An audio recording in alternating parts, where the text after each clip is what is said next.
L'histoire commence lors d'un calme week-end de la Saint-Valentin, alors que l'immeuble de bureau s'est presque entièrement vidé et que la ville paraît lointaine.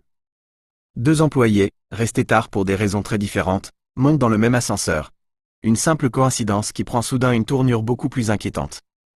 Sans prévenir, la cabine s'arrête net entre deux étages, les piégeant ensemble, sans sortie et sans aide immédiate. Au début, tout ressemble à un simple contretemps, le genre de petit incident que l'on pourrait facilement supporter. Mais à mesure que les minutes deviennent des heures, la tension s'installe. L'espace confiné met en lumière les personnalités, les secrets et les zones d'ombre que chacun préférait cacher. Sans réseau, sans issue et sans personne pour les entendre, les deux comprennent vite que cette panne est bien plus qu'un simple inconfort. C'est une situation où tout peut basculer. Ce qui commence comme une rencontre gênante se transforme lentement en quelque chose de plus intense, de plus ambigu, et de beaucoup moins rassurant. La confiance devient une question. Les intentions restent floues. Et l'ascenseur, autrefois banal, se change en un espace claustrophobe où les apparences trompent. Into the Dark. Dawn joue sur l'atmosphère, la tension psychologique et la peur d'être coincé avec quelqu'un que l'on connaît à peine. Un thriller resserré qui transforme une situation ordinaire en montée de malaise, et qui vous garde dans le doute jusqu'à la dernière minute. Maintenant, passons au récap complet. C'est la veille de la Saint-Valentin. Jennifer, comptable de profession, travaille tard au bureau et prévoit de partir cette nuit pour surprendre son petit ami à New York pour la Saint-Valentin. Elle lui écrit un email, mais ne l'envoie pas car c'est censé être une surprise. En sortant, elle croise un nouveau collègue, Guy, dans l'ascenseur. Guy lui annonce que le bureau sera fermé pendant les 5 prochains jours en raison d'un congé collectif. Ils discutent un peu, puis soudainement, l'ascenseur se bloque. Ils essaient tout pour obtenir de l'aide. Boutons, appels, même en agitant la main devant la caméra de sécurité, mais rien n'y fait. La panique s'empare de Jennifer, qui craint de rater son vol pour New York. Ils sont coincés sans réseau sur leur téléphone. Désespérée de sortir, Jennifer demande à Guy de la soulever pour trouver une trappe de secours, mais l'ascenseur est hermétiquement fermé. Le temps passe, et ils partagent un peu d'eau, et le vin du client de Guy. Coincés ensemble, ils se présentent. De là, Jennifer apprend que Guy est nouveau. Jennifer a besoin d'aller aux toilettes, mais elle est trop gênée pour y aller devant Guy. Guy la rassure et lui propose un thermos vide. Comprenant qu'ils ne pourront obtenir de l'aide avant la réouverture du bureau dans 5 jours, Jennifer demande à Guy si quelqu'un pourrait venir le chercher. Il révèle qu'il n'a pas de petit ami, pas d'amis, et que personne ne sait même qu'il travaille ici. Le poids de leur isolement pèse également sur Jennifer. Elle avoue qu'elle était sur le point de surprendre son petit ami à New York, mais maintenant son vol est perdu. Pour passer le temps, ils parlent, jouent à des jeux et font même des dessins. Au fil de leur conversation, Guy lui avoue qu'il l'a vue en dehors du travail et qu'il la trouve attirante. Un rougissement traverse le visage de Jennifer après la confession de Guy. Ils décident de se montrer leurs dessins pour détendre l'atmosphère. Le talent artistique de Guy transparaît dans un beau dessin, tandis que le portrait qu'en fait Jennifer est plus humoristique. Sentant un changement d'atmosphère, Jennifer propose de parler d'autre chose. Malheureusement, Guy choisit la nourriture comme sujet, ce qui leur rappelle leur estomac vide. Jennifer lui coupe rapidement la parole. La conversation entre Jennifer et Guy prend une tournure plus personnelle. Ils commencent à partager des détails intimes, Jennifer révélant une expérience passée avec son petit ami à l'époque de ses études universitaires. Guy répond avec une histoire de son propre passé, où il a couché avec une collègue dans son ancien lieu de travail. Guy exprime ensuite son attirance physique pour Jennifer. Et les gars, merci d'avoir suivi jusqu'ici. J'espère que vous appréciez le résumé jusqu'à présent. N'oubliez pas de soutenir la chaîne en vous abonnant et en likant la vidéo, si vous ne l'avez pas encore fait. Cela nous aide énormément à continuer à créer du contenu pour vous. Merci. Elle ne s'oppose pas, et ils se rapprochent pour devenir intimes sur place. Après un moment d'intimité, Guy déclare son amour à Jennifer.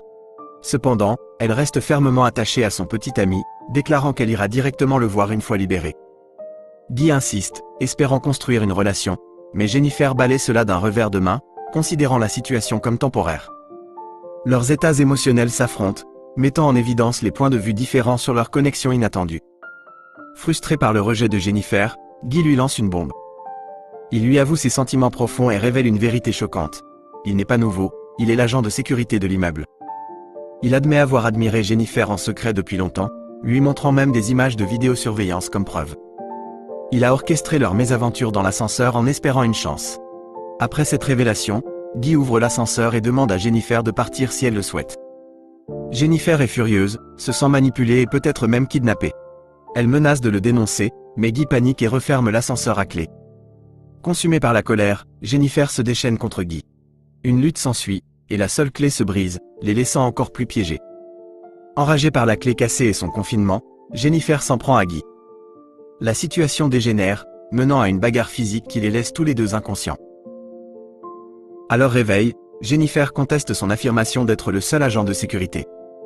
Guy, désespéré et au bord de la crise de nerfs, révèle qu'il a menti sur le renfort et qu'il a assuré tout le service seul. Jennifer l'accuse d'enlèvement, le poussant plus loin dans la frénésie. Il saccage l'ascenseur par frustration, puis attrape un chemisier dans le sac de Jennifer, probablement destiné à son petit ami, et le met sur lui. Une autre boîte attire l'attention de Guy. Il demande à Jennifer de l'ouvrir, révélant un cigare à l'intérieur. Il l'allume et tire dessus, la fumée envahissant l'espace confiné.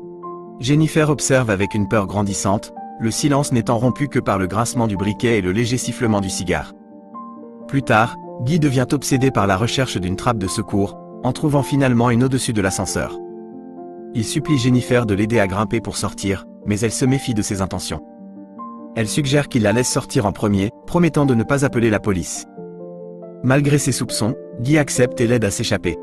Cependant, Jennifer le trahit, le laissant piégé dans l'ascenseur. Enragé, Guy parvient à sortir lui-même et la poursuit. Alors que Jennifer atteint la sortie, il lui attrape la jambe, les envoyant tous les deux plonger dans l'ascenseur. Lorsqu'ils reprennent conscience, Jennifer, remplie de peur et de désespoir, allume un feu pour attirer de l'aide. Alors que Guy commence à se réveiller, elle le frappe à la tête, le rendant à nouveau inconscient. Puis elle commence à tailler le « point secret » de Guy. Guy a très peur et se met à crier. Elle s'arrête après avoir vu Guy souffrir autant. Jennifer saisit l'instant. Atteignant son téléphone, elle active la fonction d'enregistrement, dans l'espoir de capturer tout aveu de culpabilité de Guy. Pendant ce temps, un autre agent de sécurité, Eddie, arrive au bâtiment avec sa petite amie. Repérant le couple piégé sur le moniteur, Eddie se précipite pour aider. Il atteint l'ascenseur avec une clé, mais Guy prétend qu'il a besoin d'aide à l'intérieur. Confiant et désireux d'être utile, Eddie entre dans l'ascenseur.